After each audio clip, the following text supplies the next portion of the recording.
que vem à mente quando você ouve a palavra matemática? Curso, disciplina escolar, ciência, inteligência, trauma? Terror. Muitos números. Gatilho também, porque ninguém teve paciência de me ensinar isso quando eu tava na escola, então, terapia. Cálculo. O início do primeiro ponto de uma organização financeira. Escola.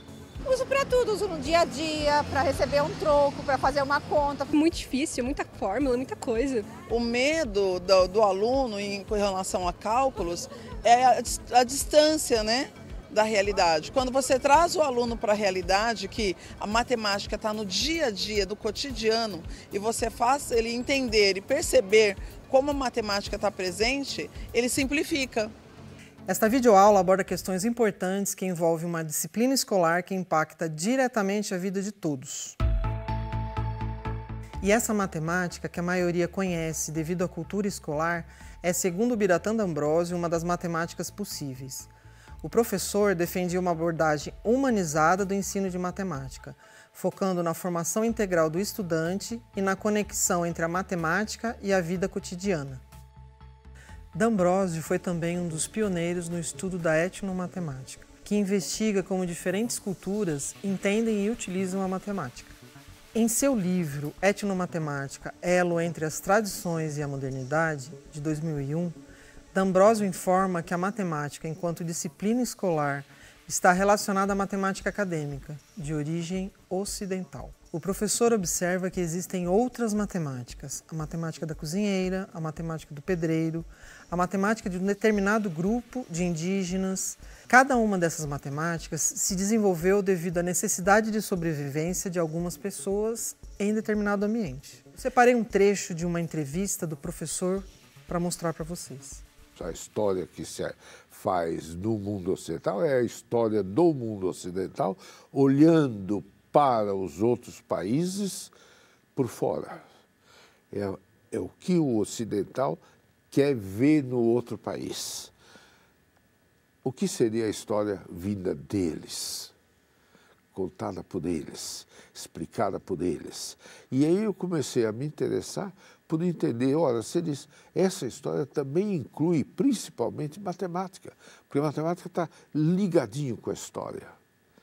Todas as etapas da evolução da espécie humana são etapas onde você reconhece fatos matemáticos, avanços matemáticos. Então eu faço um estudo disso, procurando entender como que os locais e ao longo da história, como que aquela gente via o seu fazer matemático. Isto é o que passou a se chamar etnomatemática. Foi aí que nasceu a etnomatemática? Aí que nasceu a ideia da etnomatemática. Vamos ouvir os locais, o que eles fazem com o seu dia a dia.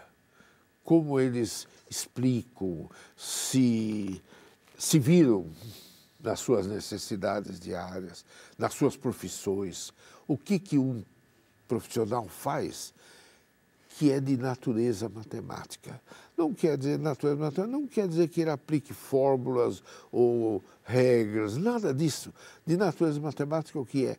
Ele faz processos de comparação, de classificação, de ordenação, de medição, quantificação. Tudo isso é muito natural. E aí vem Piaget, Vygotsky, etc. Você observa isso nas crianças. Como as crianças aprendem a classificar objetos, a relacionar, pôr as coisas de uma cor de um lado, isso estão fazendo matemática. Na hora que está fazendo isso, é o ponto de partida para ideias matemáticas. Isso é uma coisa natural da criança, né? Natural da criança, como é natural de todas as culturas, como é natural de todas as profissões.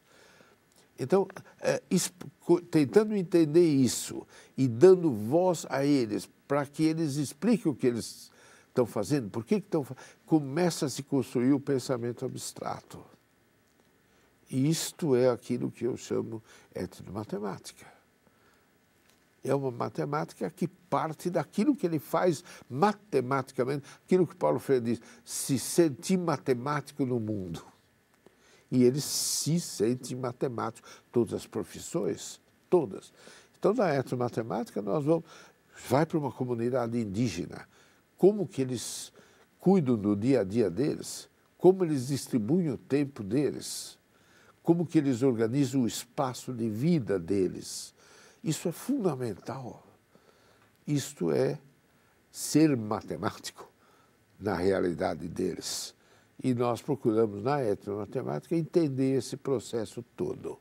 É sobre matemática acadêmica que falaremos. Matemática que também foi construída a partir das necessidades advindas de práticas sociais, mas que em determinado momento histórico passou a existir independente da realidade sensorial. O ponto, a reta, o quadrado não pertencem ao espaço perceptivo. Podem ser concebidos de maneira ideal, mas rigorosamente não fazem parte desse espaço sensível. Pode-se então dizer que a geometria parte do mundo sensível e o estrutura no mundo geométrico, dos volumes, das superfícies, das linhas e dos pontos. Tal mudança se deve em grande parte aos matemáticos gregos que, fazendo uso de 5 axiomas na obra atribuída a Euclides, é justificada algebricamente toda a geometria desenvolvida até aquele momento. E alguns matemáticos, tentando mostrar a inconsistência da geometria euclidiana, acabaram construindo outras geometrias, as geometrias não euclidianas. Dentre elas tem uma geometria esférica relacionada à trajetória do avião. Além da criação de outras geometrias, essa mudança proporcionou o desenvolvimento de teorias que resultaram em tecnologias utilizadas pela humanidade, como, por exemplo, computadores e celulares. Mas todo esse conhecimento não foi utilizado só para o bem da humanidade. Infelizmente, a ciência matemática também foi usada para fins de destruição humana, como no caso da bomba atômica.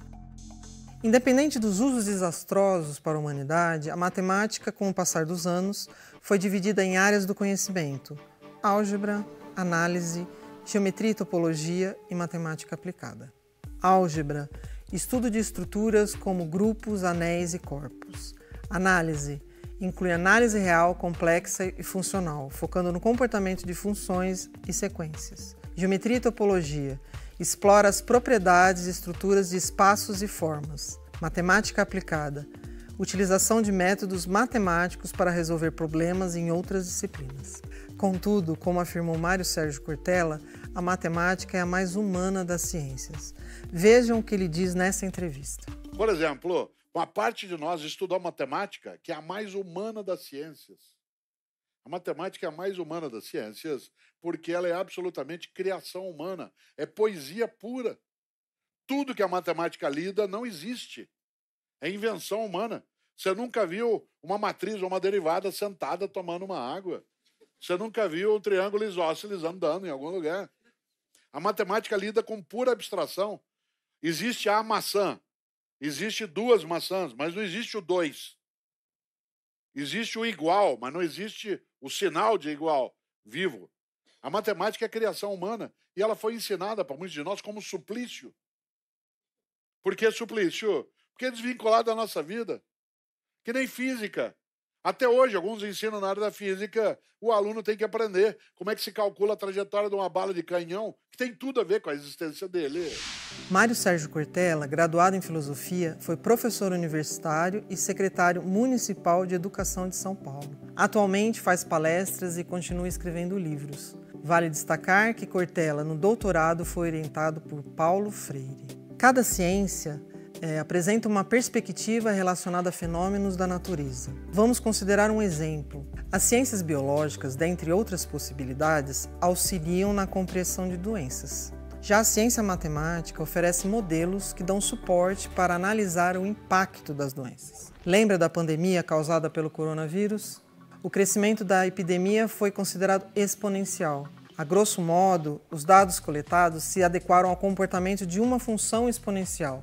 Essa informação fundamentou medidas visando a diminuição do número de mortes, isolamento social, por exemplo. Mas, e a educação escolar? Educação escolar é a educação realizada em instituições de ensino e é responsável pela aprendizagem de conhecimentos científicos construídos historicamente e pelo desenvolvimento de habilidades necessárias para a vida em sociedade. Os conhecimentos científicos que fazem parte do currículo escolar estão relacionados a uma matemática acessível para cada etapa escolar. Mas alguns deles estão relacionados a outras áreas do conhecimento, como, por exemplo, média e amplitude de conjunto de dados, que pertence à área do conhecimento denominada probabilidade e estatística. Há outros que, no âmbito da educação escolar, estão vinculados à educação matemática. Além disso, existem temas considerados transversais em relação à matemática, como é o caso da educação financeira. Objetos matemáticos: números, conjuntos, ponto, reta, plano, polígonos, poliedros, corpos redondos, espaços, funções, matrizes, polinômios, etc. É necessária uma transformação no conhecimento científico para que ele possa ser assimilado por estudantes das instituições escolares da rede básica de ensino. Esse processo de transformação do saber científico em saber escolar não passa apenas por mudanças de natureza epistemológica, mas é influenciado por condições de ordem social e cultural que resultam na elaboração de saberes intermediários, como aproximações provisórias, necessárias e intelectualmente formadoras. É o que se pode chamar de contextualização do saber. E nem sempre a abordagem é adequada. O conhecimento matemático é fruto de um processo de que fazem parte a imaginação, os contra-exemplos, as conjecturas, as críticas, os erros e os acertos. Mas ele é apresentado de forma descontextualizada, atemporal e geral, porque é preocupação do matemático comunicar resultados e não o processo pelo qual os produziu. Vale ressaltar que os parâmetros curriculares nacionais, publicados na década de 1990, serviram de referência para as escolas construírem seu projeto educacional, enquanto a Base Nacional Comum Curricular, vulgo BNCC, estava em elaboração. Na BNCC são definidas aprendizagens essenciais para estudantes da educação básica por meio do desenvolvimento de 10 competências gerais, que requerem um planejamento diferenciado. As aulas, que presumiam estudantes passivos e eram pautadas na tríade definição, exemplo, exercícios, não dão condições de cumprimento das referidas competências. O conteúdo curricular matemático deve propiciar habilidades que ultrapassam o âmbito escolar. A BNCC e os currículos se identificam na comunhão de princípios e valores que, como já mencionado, orientam a Lei de Diretrizes e Bases da Educação Nacional, LDB, e as Diretrizes Curriculares Nacionais da Educação Básica, DCN. Dessa maneira, reconhecem que a educação tem um compromisso com a formação e o desenvolvimento humano global, em suas dimensões intelectual, física, afetiva, social, ética, moral e simbólica. Agora, eu quero que você reflita comigo. Será que estudantes da educação básica não poderiam desenvolver habilidades mediante o aprendizado de conceitos matemáticos? Eu tenho um convite para você. Vamos planejar uma aula diferente?